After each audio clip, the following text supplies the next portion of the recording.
Okay, so for the performance, I will invite you to this page, and here different groups will be able to use the different sessions here, group 1, group 2, group 3 for the performance. And in order to train yourself, you can use the pre-ground session here as a draft, as a place where you can make things and try. Okay. For this video, I'm going to use this session. So when you start, the project is empty, and there are different tracks. Here I created 4 tracks when I rehearsed this video, but if you start with just one track, you can add more tracks. Okay. On track 1, it's a bit particular because this is where you can have some graphics animation. In order to add some visualization, you double click, you go to video, and butter churn is, for example, one of the simplest components you can use. It's a WebGL shader.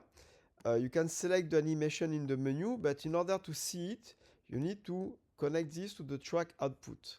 Then if you select something, you will have an animation, okay, that's going to start. If you click, yes, okay.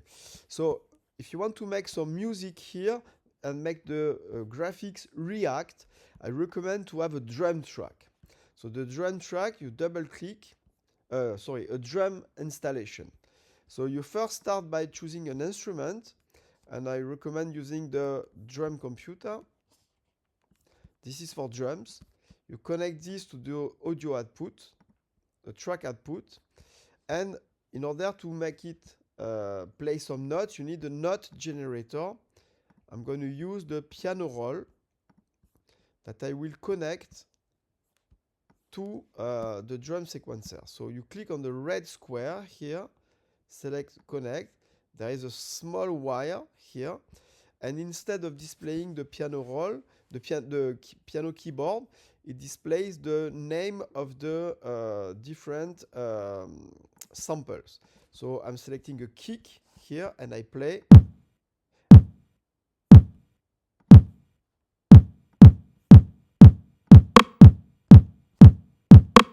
And so on. If you want the graphics to react, you can see there is a small square here. You need to connect the output, the blue square from here, to the blue square from here, and then it starts reacting to music. Now there are some beat detection algorithms that make it react.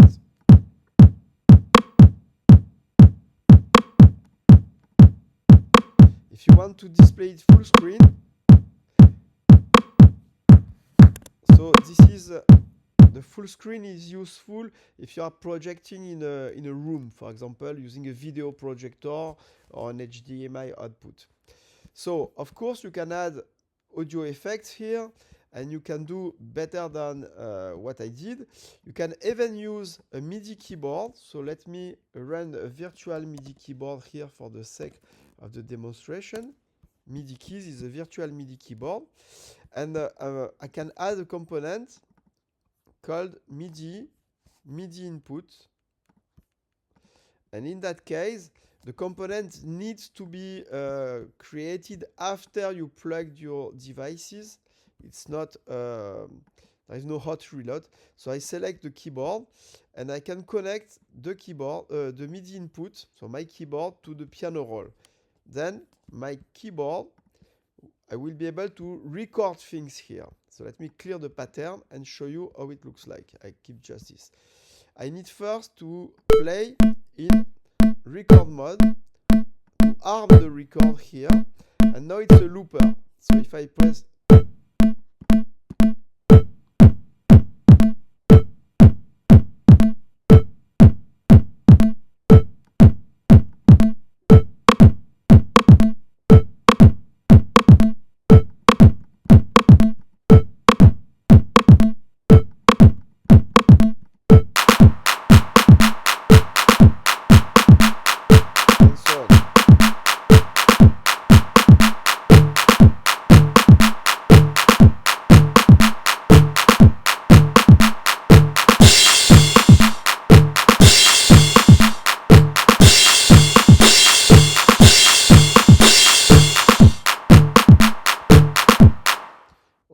got the ID. You can add effect also when you are preparing your installation. I double click. If I choose an effect, for example, a compressor. Do I have a compressor? I don't know what I have. Keyverb, shimmer, dirty, visualization. There are no compressor? I was pretty sure we had a compressor somewhere. Okay, I can add a phaser, for example. So if I get a phaser, I need to connect then the sampler to the phaser and the phaser to the output. By the way, the video is still connected at the output, the video output of this one. So it is the sound from the sampler, not after the phaser, that will be taken into account.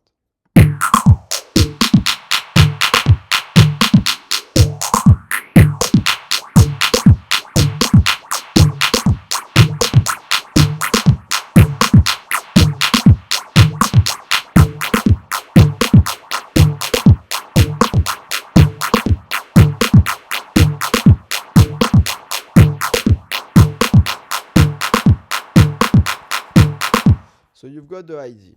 Another group can play on track 2 and, for example, try to generate some bass. So you can double click and choose another instrument. So we've got a Soundfont player that is a small sampler. So for example, here you can maybe choose, there is no bass. I don't know what we have here. So yes, fretless bass, for example. And then in that case, I recommend to use a function sequencer, or you can use the piano roll also, but function sequencer is just to show you another one. So you load it, and when it's loaded, you can connect it like that. It is connected, and the bass, let's add an EQ, for example. Maybe it will be useful. Let's use a graphic EQ. Where is it?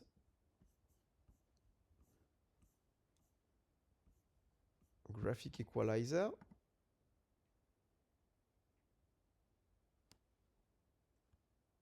Yes, connect it.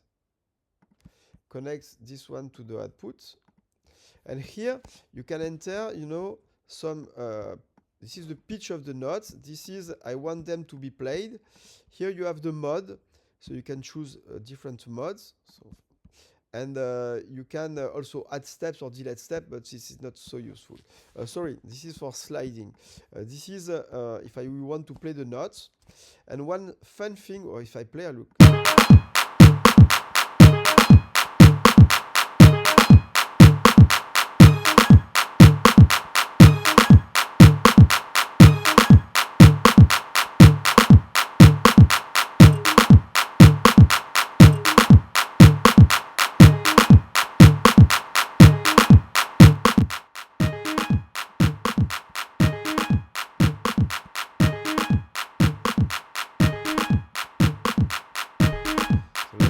Something more bass.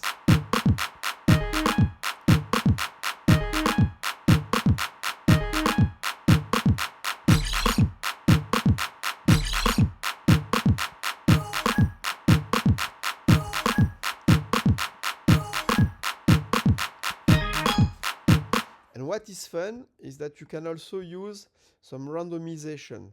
So modulation here, randomizer, add. It's a small dice, and you can connect it using the purple square to the function sequencer. And if I click, you can see that it generates. And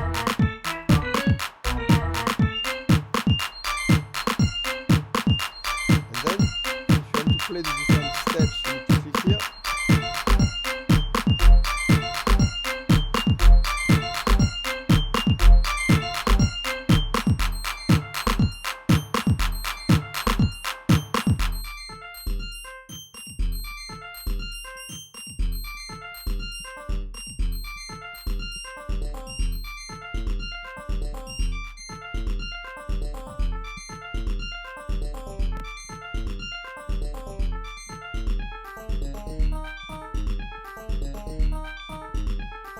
And so on.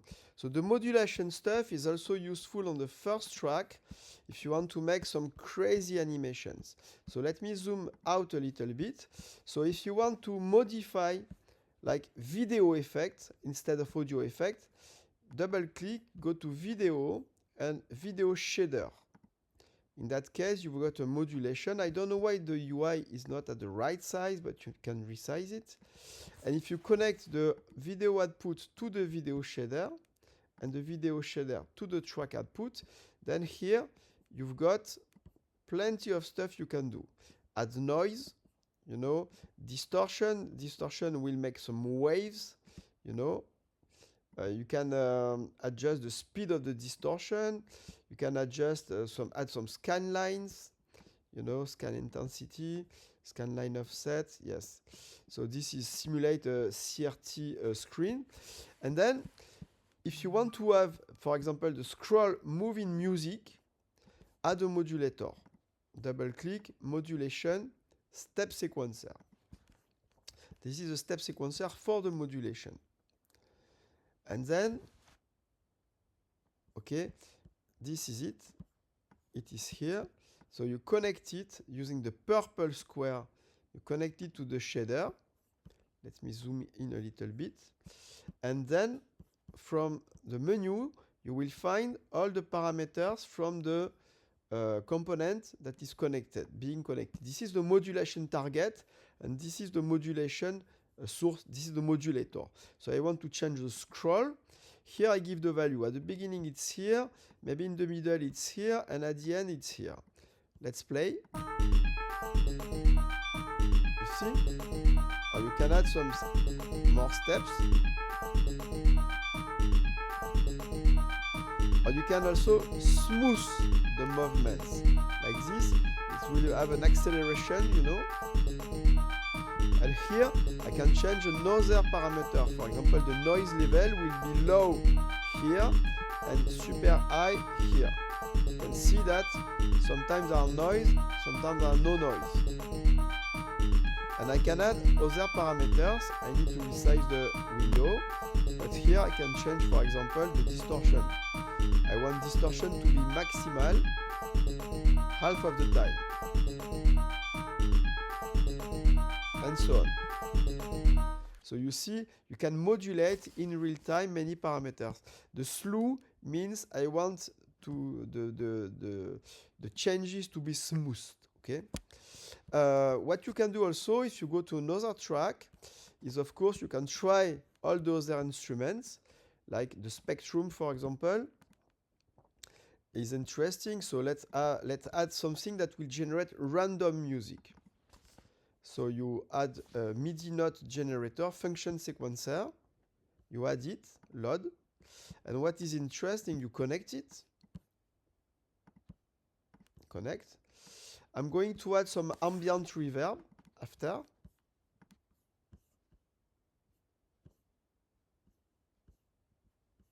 So the Gree-Hall is super fun, but you can try all the others.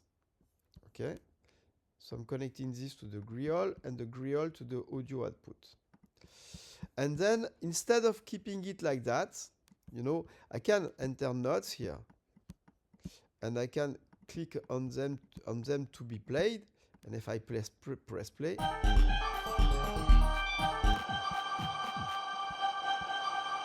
you know, it's playing. And then you can change.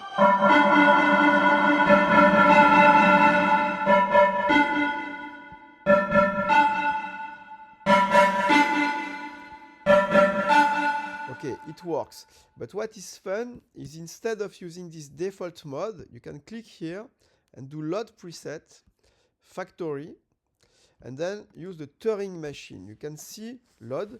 You can see that the graphic user interface changed because this is now a random note generator. So let me zoom in. You choose the scale, you choose the mode, harmonic minor, you choose the octave. I want more bass sound than high sounds. You can change the range. Let's keep it like that. And this is how many notes it will generate. And you see.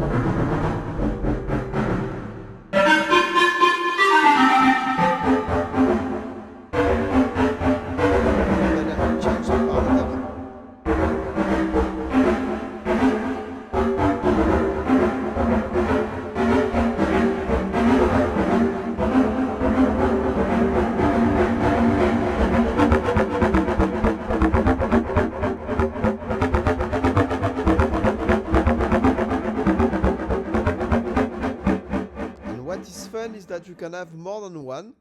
So if I'm adding another one, so function sequencer, load preset, factory, Turing machine, load. I can use another synthesizer. So for example, let me use the Synth 101. Okay.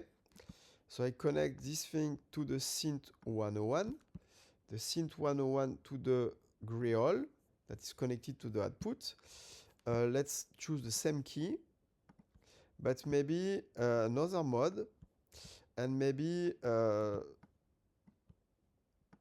some more high notes.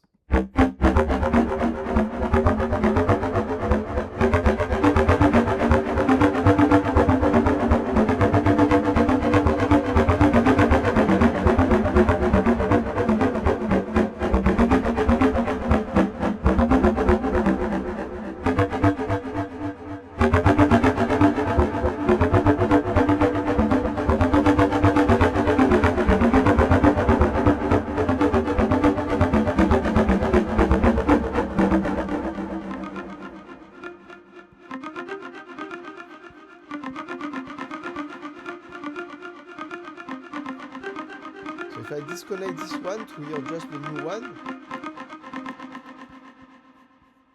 it's not producing music. Why?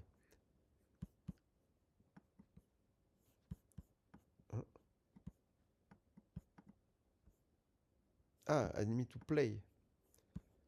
No, it doesn't work. Okay. Let me try to see what I've done. If I connect this one to... Okay, this one is not working.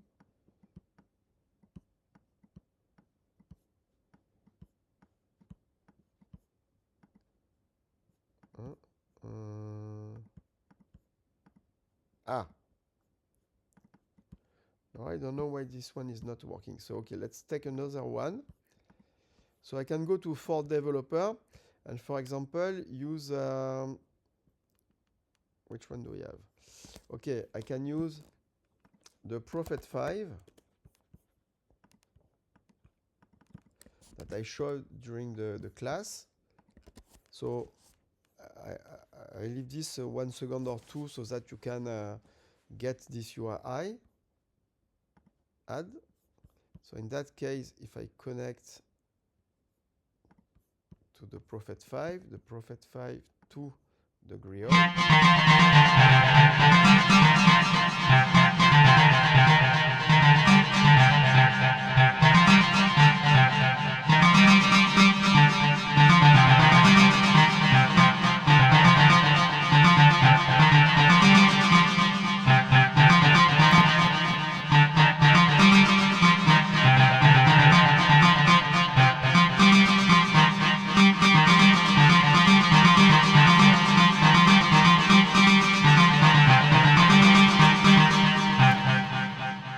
Connected to both synthesizer. Let me create another random generator. Okay. And I want the second one to generate notes for the Prophet 5 only.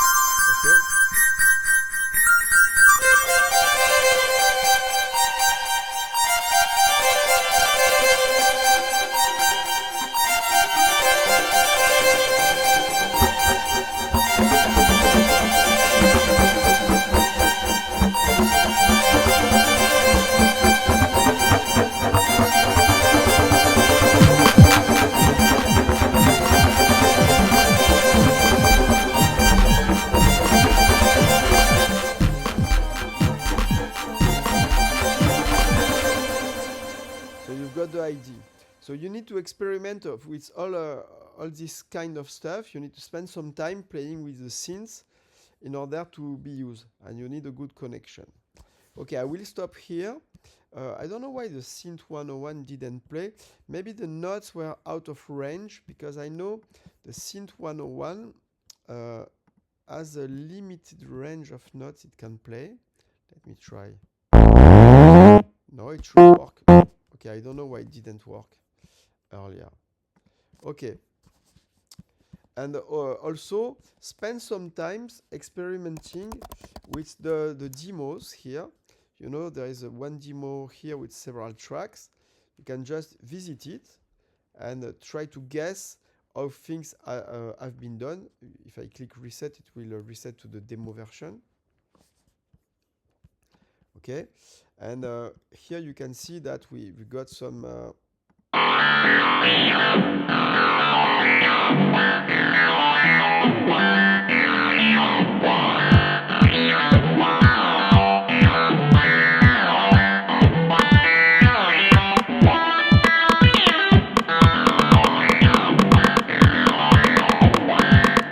this is another version of the function sequencer. If you press MIDI function sequencer and load it, and then you go to load it, you go to load preset. It is called drum mute. No, it's called variable length drum sequencer.